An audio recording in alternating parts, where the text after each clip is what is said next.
Mr. Robert Basso, who is a Christian and believes in one God.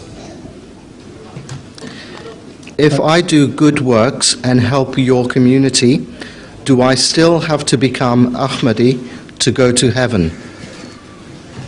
If you do good works for the sake of Allah, you do not have to help our community at all to go to heaven.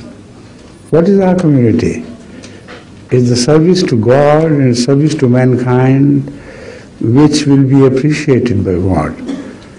And the Holy Quran positively relates this, that if you believe in one God and in the hereafter and do good deeds, whatever the name of your faith be, you may be granted full pardon and full reward of your services by Allah.